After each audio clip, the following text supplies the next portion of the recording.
Pernah nggak sih kamu berhenti sebentar, lalu bertanya dalam hati, kalau Tuhan itu ada, siapa sebenarnya yang diuntungkan? Pertanyaan ini bukan soal iman atau tidak, ini soal kejujuran. Karena kalau kita jujur, banyak orang percaya, tapi tetap gelisah. Banyak yang beribadah, tapi masih kosong. Lalu muncul bisikan kecil. Kalau Tuhan memang ada, kenapa hidup tetap berat? Di titik ini, sebagian orang mulai ragu, sebagian lagi pura-pura tidak mendengar. Padahal mungkin kita salah memahami satu hal. Kita mengira Tuhan itu alat. Alat untuk mengabulkan keinginan, alat untuk membuat hidup jadi mudah, alat untuk memastikan semua berjalan sesuai rencana kita.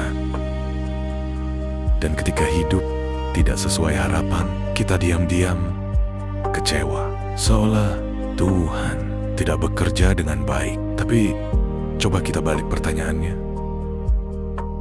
Apa memang Tuhan ada untuk menguntungkan kita, atau justru kita yang seharusnya berubah karena Tuhan ada? Al-Ghazali pernah mengingatkan, banyak manusia menyembah Tuhan, tapi yang mereka cari bukan Tuhan. Mereka mencari keamanan, mereka mencari kepastian, mereka mencari jawaban instan. Tuhan hanya dijadikan jalan pintas, padahal Tuhan bukan alat. Tuhan adalah arah. Ibnu Sina menggambarkan Tuhan sebagai wajibul wujud, yang pasti ada, yang tidak bergantung pada apapun.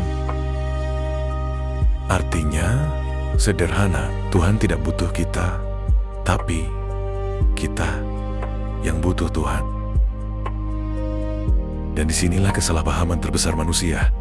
Kita datang kepada Tuhan dengan mental transaksi. Aku berdoa, Engkau kabulkan. Aku taat, Engkau beri kemudahan. Padahal hubungan dengan Tuhan bukan jual beli. Ia lebih mirip perjalanan pulang. Dan dalam perjalanan itu yang berubah bukan Tuhan, tapi kita. Kalau ditanya siapa yang diuntungkan ketika Tuhan ada, jawabannya sederhana. Yang diuntungkan adalah hati yang sadar. Ibnu Arabi pernah berkata, Tuhan tidak pernah jauh. Yang jauh adalah kesadaran manusia. Saat seseorang benar-benar sadar bahwa Tuhan ada, hidupnya mungkin tetap sulit, tapi dia tidak lagi merasa sendirian. Masalah tetap datang, tapi tidak lagi menghancurkan. Karena dia tahu semua punya makna. Bukan berarti hidup jadi mudah, tapi hidup jadi jelas. Dan kejelasan sering lebih berharga daripada kemudahan. Orang yang sadar akan Tuhan tidak selalu lebih kaya, tidak selalu lebih sukses. Tapi dia punya sesuatu yang jarang dimiliki banyak orang. Ketenangan di tengah ketidakpastian. Dan ini bagian yang sering disalahpahami. Banyak orang berpikir yang rugi adalah mereka yang tidak percaya Tuhan. Padahal belum tentu.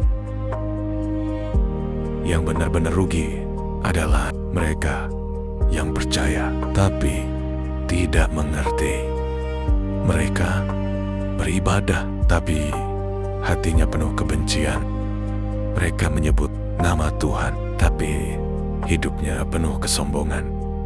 Mereka merasa paling benar tapi kehilangan kasih.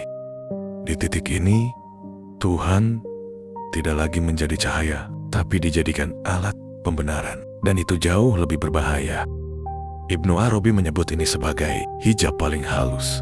Merasa dekat dengan Tuhan, padahal masih jauh. Kita kembali ke pertanyaan awal, siapa yang diuntungkan ketika Tuhan ada? Bukan orang kaya, bukan orang pintar, bukan juga yang terlihat paling religius.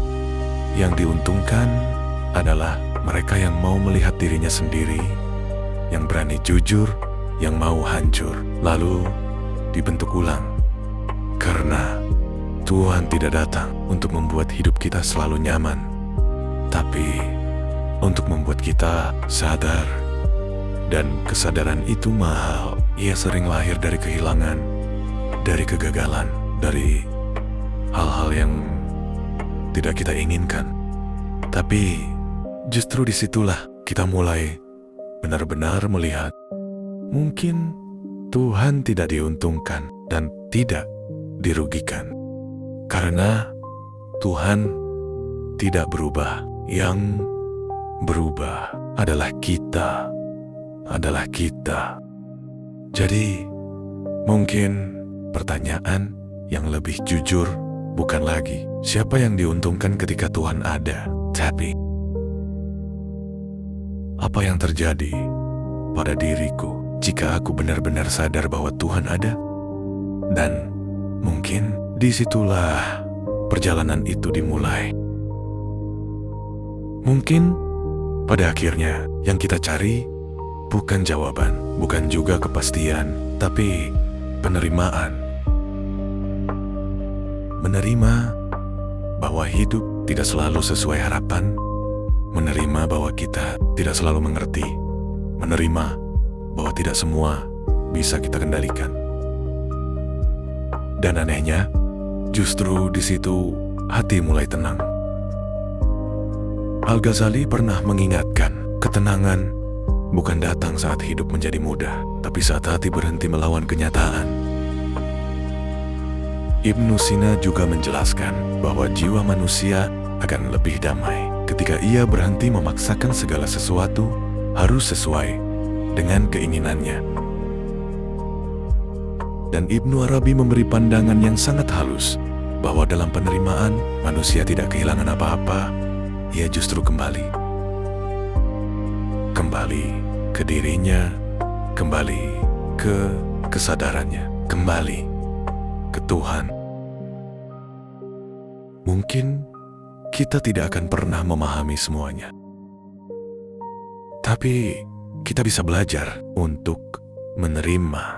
Dan mungkin disitulah letak kedamaian yang sebenarnya.